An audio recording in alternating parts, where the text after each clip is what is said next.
Just one news line to bring you today about Jude Bellingham. UEFA have confirmed that their Ethics and Disciplinary Committee are investigating Bellingham's goal celebration for a potential violation of the basic rules of decent conduct. We will update you with that and any news when we get it. Gary, I can't keep asking you, going round and round in circles, asking you the same question every single day about whether England are going to change anything. I mean, they're going to have to change Gehy because he's suspended. Trippier may not be available. Shaw trained, as Gabriel says. But it's fairly self-evident. If they carry on playing like this, as the competition gets better, they are not going to get through. Switzerland are an extremely good team. So look, surely now is the time. He has to do something, Gareth Sale. That's how I felt after the group games. It never changed. My heart says that there's something written in the stars and that Gareth's got this Midas touch. He's got this amazing sort of record in tournaments and he's going to end his England career lifting the trophy in 2 weeks. But my head's saying if they carry on playing as they are, they're going out on Saturday because they're not playing anywhere near well enough to beat a decent side and a good side. You know, they're playing against Denmark, Serbia, Slovenia and Slovakia so far and they're struggling like crazy. Switzerland are a step up. Still a good draw in the quarter-final of a tournament. That's not being disrespectful. You said 3-4 weeks ago we were playing Switzerland in the quarter-final of a tournament. You just snapped their hands off. But again, we're playing nowhere like the standard we should be.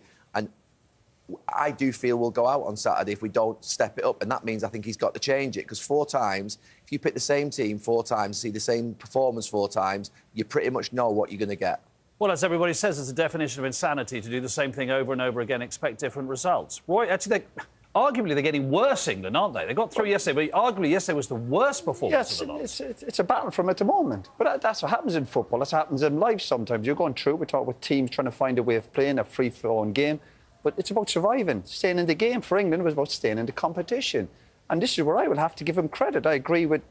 You look at the way they're playing, it's nowhere near good enough. They're not creating chances. They've scored 4 goals, obviously 2 from set pieces. But they're staying in the fight. It's like a boxer on the ropes. You've got to keep swinging.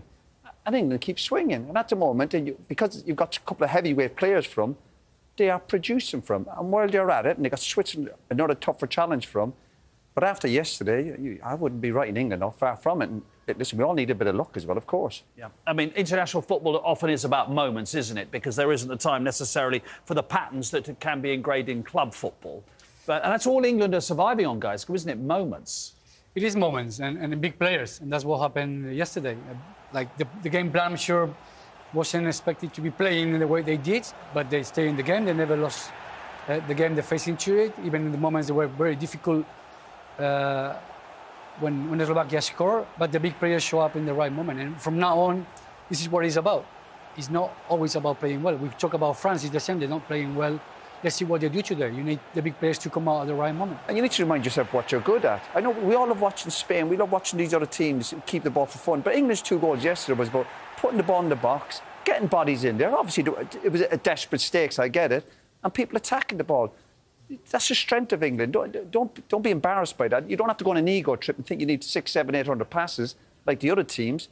Know your strengths, your weaknesses. It's getting the balls in the box in the right areas. And England have players who can attack it. So are England, I'm talking about the media, the public, getting a bit too obsessed about how England are playing rather than the fact they're getting it done? See, I think sometimes, that's an issue in football over the last 5, 10, 15 years with the great Barcelona teams. We talk about Spain and Man City, and everyone must play hundreds and hundreds of passes.